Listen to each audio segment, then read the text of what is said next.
অনুরোধ করে যুবক, প্লিজ যুবক, হৃদয়টাকে মেরে ফেলিও না। তুমি দেখো না, তোমার বয়স 22, 10 বছর বয়সে মা বলেছে স্কুলে যা, মাদ্রাসা যা, মানুষ হবি, ভবিষ্যৎ ভালো হবে। তুমি শোনোনি, ক্রিকেট, ফুটবল, সিনেমা, নাটক, কোথায় বিয়ে, কোথায় গায়ে হলুদ, গান বাজনা বাজিয়ে তোমার জীবন কাটাই দিছো। যুবক দেখো, 22 বছর বয়সে তুমি মূর্খ। তোমার পাশের বন্ধু পাইলট স্কুলে পড়ে, হ্যাঁ 10টা টিউশনি পড়ায়, 30,000 টাকাও কামায়। হ্যাঁ, তুমি যাকে বিয়ের প্রস্তাব দিচ্ছ কেউ রাজি নাই, ওর জন্য 5টা ঘর আসে, ওর মা বলছে এখনো ছোট, আরও পড়াশোনা করুক, আর তুমি বিয়ের জন্য হন্য হয়ে খুঁজতেছো। কোনো রিক্সাওয়ালাও তোমাকে মেয়ে দিতে রাজি। তুমি দেখো 10 বছর 15 বছর বয়সে যদি মায়ের ওই কথা মেনে নিতা, তাহলে তুমি আজকে উপকৃত থাকতাম। আমি জামশেদ মজুমদার 27 বছর বয়সে এসে তোমাকে বলছি তুমি গান বাজনা ছেড়ে দাও। ইনশাআল্লাহ 60 বছর পরে মারা গেলে, 30 বছর পরে মারা গেলে, 70 বছর পরে মারা গেলে ওই উপকৃত হবা। আর তা না হলে এই গান বাজনার সাথে তুমি তোমাকে ধ্বংস করে দিচ্ছ। যেদিন নিঃশ্বাস বন্ধ হয়ে যাবে সেদিন হলেও বুঝবা। বুঝতে তোমাকে হবেই, জমিনের উপরে বোঝো অথবা জমিনের নিচে বোঝো, বুঝবে তোমাকে।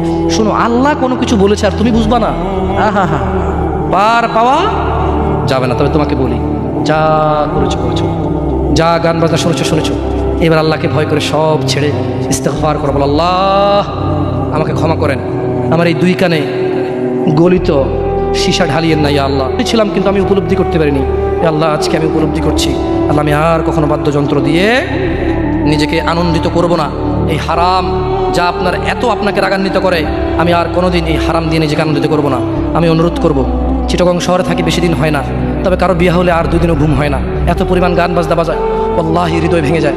আল্লাহর কসম, কী দিয়ে বুঝায় আপনাকে? মন চায় মারামারি করি, মন চায় গালাগালি করি, মন চায় ঝগড়া করি, মন চায় ওর বিয়ে ভেঙে দেই, মন চায় নিজে পুলিশের ওসি হয়ে ওদের সবগুলো বন্ধ করি, মন চায় রাজনৈতিক নেতা হয়ে লাঠিছোটা নিয়ে এদেরকে পিটানো শুরু করি, মন চায় আল্লাহর থেকে অনুমতি আসুক, ওহি বন্ধ হয়ে গেছে, মন চায় আল্লাহ তুমি ওহি পাঠাও, একটাকে গলায় পাড়া দেয় কতক্ষণ। মন চায় নিজেকে যদি অনেক জ্ঞানী, অনেক কিছু হতাম, কোথাও গিয়ে যদি বলতাম গান বন্ধ করো, যদি বন্ধ করে দিত, যদি এমন কিছু হতাম, কত কিছু যে মন চায়। তোমার বিবাহ তুমি রামশ্যাম যদুমধুর মতো করে ফেলেছ। যুবক, তুমি কেন কবুল পড়ে বিয়ে পড়ো? আমার তো বুঝে আসে না। বাবা, আপনি কেন আপনার ছেলেকে কবুল পড়িয়ে বিয়ে দিচ্ছেন? আমার বুঝে আসে না। ভাই, আপনি কেন আপনার মেয়েকে কবুল পড়িয়ে বিয়ে দিচ্ছেন? আমার বুঝে আসে না। আপনার মেয়ে হলুদ কাপড় পরে, মাথার মধ্যে খোপা দেয়, 3 জনে এসে দুধ খাওয়ায়, 4 জনে কোলে নিয়ে নেয়, 6 জনে গান বাজায়, 10 জনে এসে হলুদ মাখে, শুধু বুঝি মৌলবি দিয়ে কবুল পড়ালে বুঝি মুসলিমের বিয়ে হয়? শুনুন, আপনার নবী মুহাম্মদুর রাসূলুল্লাহ সাল্লাল্লাহু আলাইহি ওয়াসাল্লাম কবুলের পদ্ধতি দিয়ে গেছেন, তাই কবুল পড়ায় মুসলমানের বিয়ে মনে করেন না। কিন্তু বাকি যেগুলো করেন এগুলো কার পদ্ধতি? কার?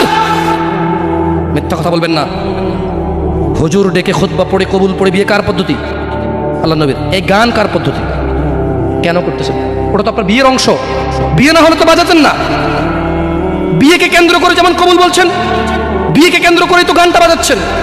কয়জন নবীর উম্মত আপনি? আপনার নবীর নাম কি? আই এম আস্কিং ইউ, আপনার নবীর নাম কি? আমার নবীর নাম মুহাম্মদ রাসূলুল্লাহ সাল্লাল্লাহু আলাইহি ওয়াসাল্লাম। Who is the messenger of Allah for you? আপনার জন্য আল্লাহর নবী কে? কোন নবীর সুন্নত পালন করলেন গান বাজিয়ে? আপনার জন্য আমার বিল্ডিংটা ভেঙে পড়বে, বলে রাখি ছাড়বো না। আল্লাহ তুমি আমার ভাইদেরকে হিদায়াত দাও ইয়া আল্লাহ, ছাড়বো না। এই যে ভূমিকম্প হলো আপনার গান বাজনা বাজানোর কারণে। মুহাম্মদ সাল্লাল্লাহু আলাইহি ওয়াসাল্লাম কি মিথ্যা কথা বলে?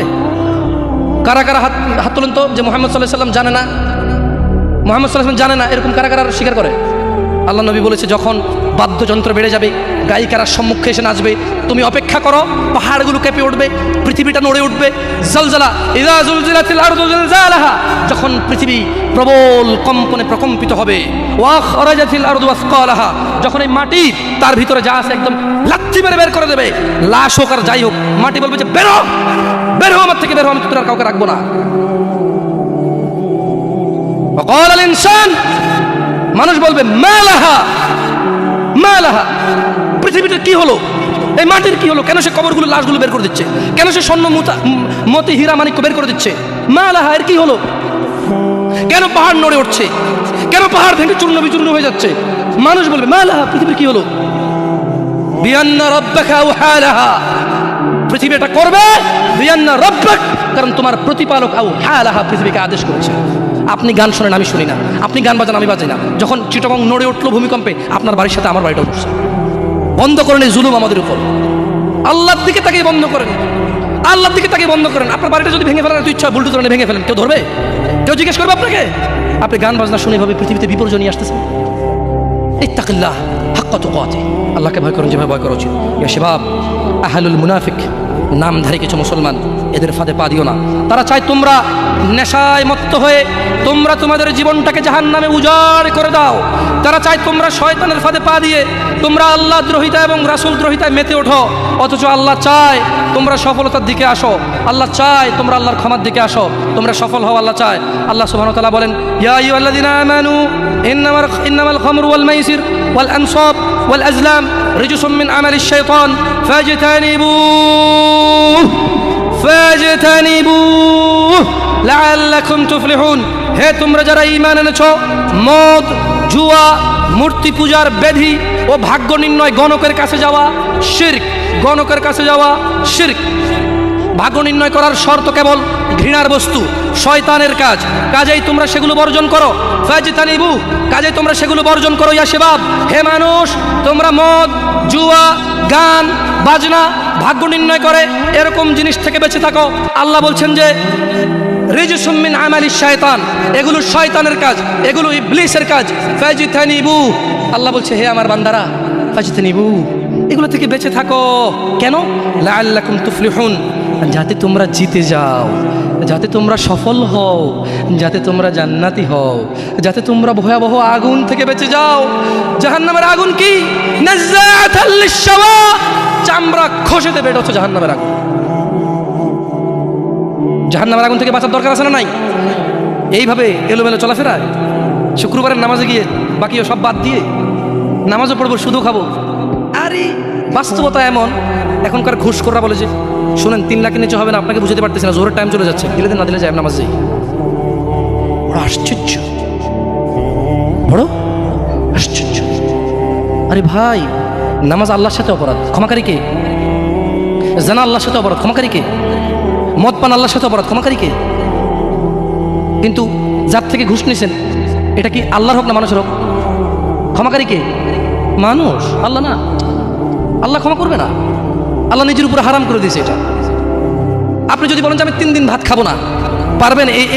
এই ওয়াদার উপর থাকতে পারবেন? নাকি খিদের জ্বালা খেতেই হবে? আল্লাহ এতটাই ক্ষমতাবান, তিনি যদি বলেন যে আমি এটা করবো না, তিনি এটা না করে থাকতে পারেন। অনেকে বলে যে আল্লাহ চাইলে পুরুষেরটাকে মহিলা বানাইতে পারবে। আমরা বলি যে আল্লাহ চাইলে সবই পারবে, কিন্তু আল্লাহ এখানে বলেছে যে আমি চাইবই না এটা। আর আল্লাহ এত ক্ষমতাবান, আমি এটা করবো না বলে পৃথিবীর কেউ জোর করে ওনাকে করাইতে পারবে না। আমরা কথা বুঝতে পারছেন? এই জন্য মানুষের হক যে নিচ্ছেন আপনারা, আল্লাহ ক্ষমা করবে না। তো প্রশ্ন, আল্লাহ এত ক্ষমতাবান, আল্লাহ ক্ষমার মালিক না আল্লাহ? আল্লাহ এই ক্ষমতাটা তার বান্দাকে ভালোবেসে দিয়ে দিছে। হ্যাঁ বান্দা নে, তোকে দিয়ে দিলাম ইখতিয়ার, আমি আল্লাহ মিথ্যা কথা বলি না। তোর হক যে খাবে, তুই মাফ করলে সে মাফ পাবে, আমি মাফ করবো না। আমি দাখিলি দিব না জায়গায়, কি করবে না? আমি না কি গোলাপ না। লা ইলাহা ইল্লাল্লাহ, সুবহানাহু, তিনি পবিত্র। তো তারা চায় তোমরা মদ, জুয়া, নেশায় ব্যতিব্যস্ত হয়ে থাকো। নামধারী মুসলিমরা চায়, মুনাফিকরা চায় এটা। কাফেরদের দোষ দিয়ে লাভ নাই, 90% মুসলমান দেশ, আপনারাই তো বলেন। তা কাফের কি করে? এখানে মদের আড্ডার মালিক মুসলমান, এখানে গানের আড্ডার মালিক মুসলমান, এখানে ডিসকেবলের মালিক মুসলমান, এখানে মানুষ মারে মুসলমানের কথা, এখানে মানুষ বাঁচায় মুসলমানের কথা, এখানে দুজনে যায় উঠা নিয়ে চলে আসে কাউকে মুসলমানের কথায়, মুসলমানের বাড়ির নিচে মসজিদ, মুসলমানের দোকানের উপরে মসজিদ, মুসলমানের ঘরের পাশে মসজিদ। মুসলমান নামাজ আসে না, কাফের দোষ দেবেন কীভাবে আপনি? সবই তো মুসলমান। তো এরা কি মুসলমান না মুনাফিক? এরা মিথ্যাবাদী। কি আপনার মনে কষ্ট নিচ্ছেন যে আমাদেরকে গালি দিয়ে গেল? ওয়াল্লাহি ওয়াল্লাহি ভুল বুঝিয়েন না। আমি এই কথাগুলো বলে বোঝাতে চাচ্ছি, আপনি যে নামাজ পড়েন না, এটা ছাড়া বিকল্প নাই।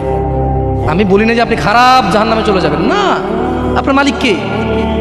তিনি যদি আপনাকে জান্নাত দেয় ক্ষমা করে, কেউ ঠেকাইতে পারবে? কিন্তু মনে রাখবেন, তিনি মিথ্যা কথা বলেন না। তিনি বলে দিয়েছে তিনি কাদেরকে জান্নাত দেবে। উনি পৃথিবী পরিচালনা করেন একটা নিয়ম শৃঙ্খলায়। কীভাবে? একটা নিয়ম শৃঙ্খলায়। বুঝে আসছে না? আসে নাকি? যাই হোক, ইবনে আব্বাস রাদিয়াল্লাহু আনহুমার বর্ণনায় রাসূল সাল্লাল্লাহু আলাইহি সাল্লাম বলেন, আল্লাহ তাআলা মদ, জুয়া, তবলা, সারেঙ্গি হারাম করেছেন। তিনি আরও বলেন, নেশাগ্রস্ত করে এমন প্রত্যেক বস্তু হারাম। মুসনাদে আহমদ ও আবু দাউদ এসেছে। এছাড়াও বহু প্রমাণ ও নির্ভরযোগ্য হাদিস রয়েছে যাতে গান, বাদ্যযন্ত্র হারাম ও নাজায়েজ। বলা হয়েছে এই ব্যাপারে বিশেষ সতর্কবাণী রয়েছে ও কঠিন শাস্তির ঘোষণা করা হয়েছে। রাসূলুল্লাহ সাল্লাল্লাহু আলাইহি সাল্লাম বলেছেন, আমার উম্মতের মধ্যে এমন সম্প্রদায় হবে যারা জানা, ব্যভিচার, রেশমি কাপড় ব্যবহার, মদ পান ও ও গান বাদ্যকে হালাল করবে।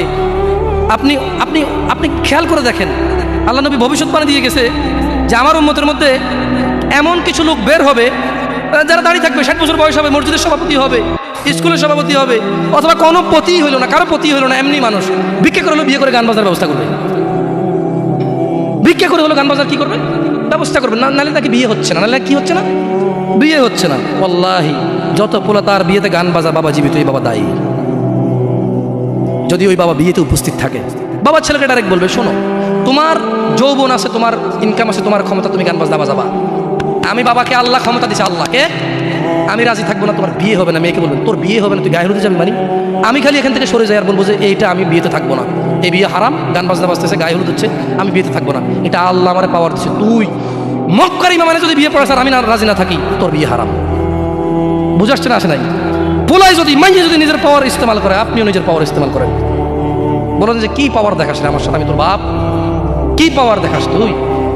তুই আমাকে জাহান্নামে নিয়ে যাবি? নো, ফেরাউন পারেনি, নমরুদ পারেনি, আবু জাহেল পারেনি, আবু লাহাব পারেনি। তুই আমার জন্মের ছেলে, তুই এমন কাজ করবি আমাকে জাহান্নামে নিয়ে যাবি? না, আমি তোর সাথে একমত না, এই কাজে আমি নাই, এই কাজে আমি। বলতে পারবেন? বলতে পারবেন?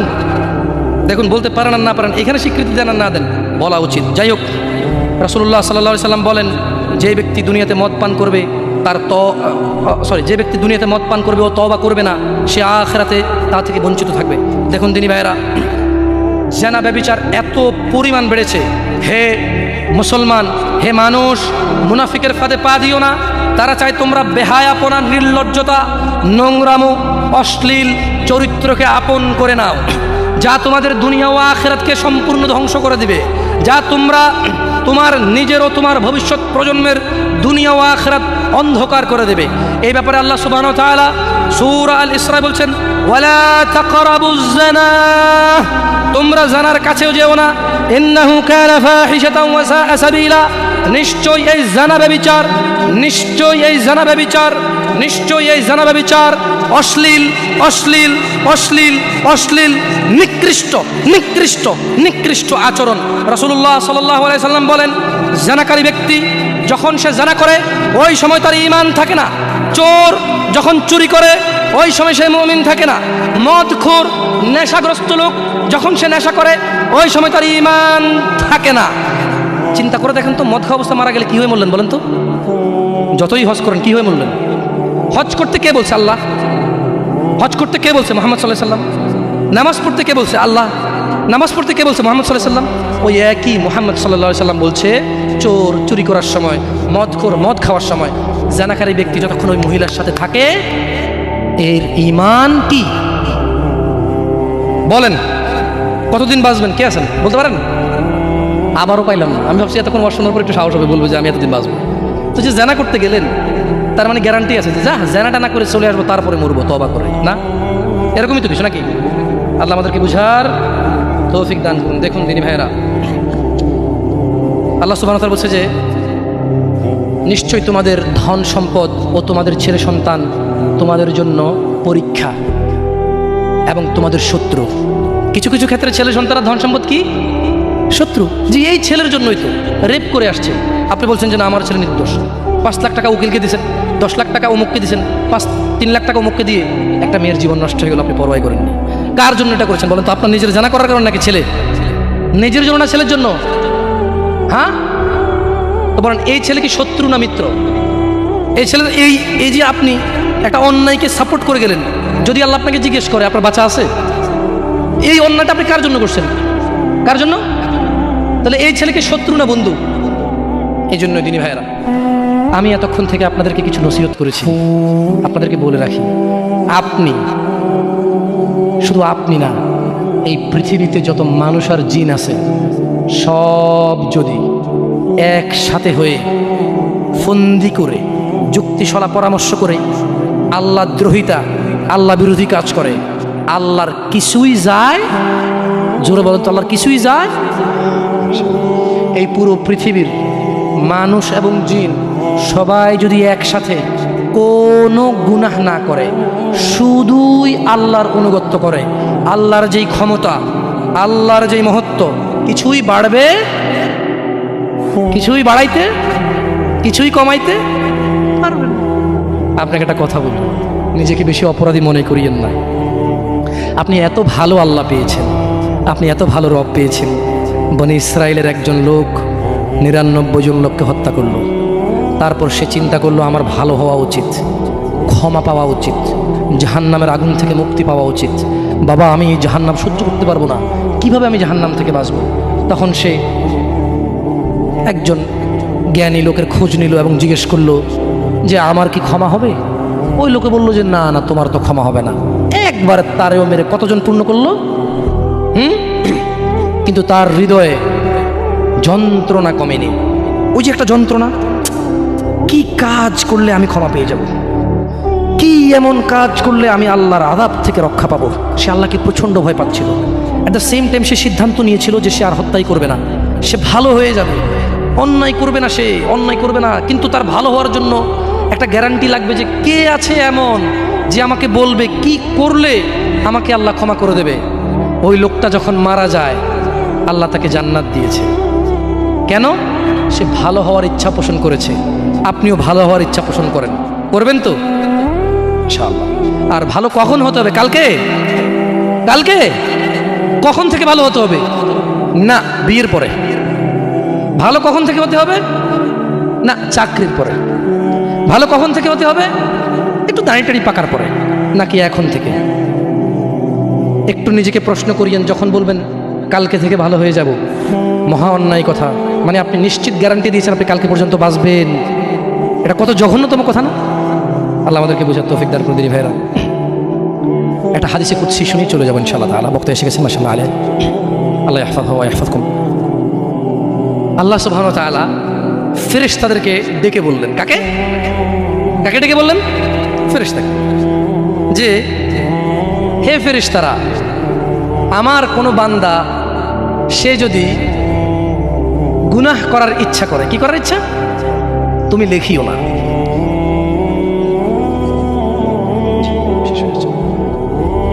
তাহলে ফেরেশতাদেরকে আল্লাহ কি বললেন? আমার কোনো বান্দা গুনাহ করার ইচ্ছা করলে তোমরা তা লেখিও না, যতক্ষণ পর্যন্ত সে না করে।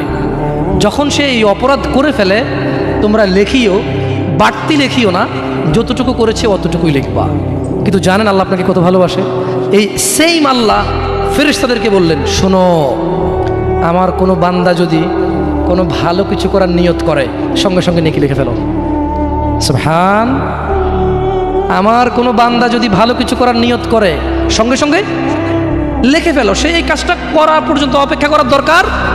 সে নিয়ত করছে এটা করবে, মাদ্রাসা দান করবে, মাহফিলে দান করবে, মসজিদে দান করবে, সিগারেট ছেড়ে দেবে, এখন থেকে ছেড়ে দিছে, প্রতিজ্ঞা নিছে, এখন থেকে মদ খাওয়া ছেড়ে দিছে, এই এখন এই মাহফিলে প্রতিজ্ঞা নিছে, ইনশাআল্লাহ তাআলা ফজরে আমার যা হয় হয়, মসজিদ আমার চেহারা দেখবে, আমি মসজিদের চেহারা দেখব। আল্লাহ বলছে যে ফেরেশতা লিখে ফেল, লিখে ফেল। এখন কিন্তু ফজর হয়নি, তো এই লোকটা এরকম প্রতিজ্ঞা করে যদি সে মসজিদে ফজরে উপস্থিত হয়ে যায়, যদি সে মদের বোতল আসলো কিন্তু খেলো না, জুলুম করার সুযোগ আসলো কিন্তু করলো না, সে এবার এই ভালো কাজটা বলে করেও ফেলছে, রাইট? আল্লাহ বলেন যে ফেরেশতা বাড়ায় লেখ, 10 থেকে 700 গুণ বাড়িয়ে দে। ইয়া আল্লাহ, ইয়া আল্লাহ, আমরা তো এতটা অপদার্থ হয়ে গেছি, এতটা নিমুখারাম নাফরমান হয়ে গেছি, ভালো কিছু করার নিয়ত করি না। কোনো হুজুর আসা ঠিক কিনা, সবাই ঠিক, তারপর শেষ, সব শেষ। না, আমাকে ঠিক বলতে হবে না, এখানে সবাইকে শুনে ঠিক বলতে হবে না, আপনি ঠিক হয়ে যান। আল্লাহ আমাদেরকে বোঝার তৌফিক দান করুন।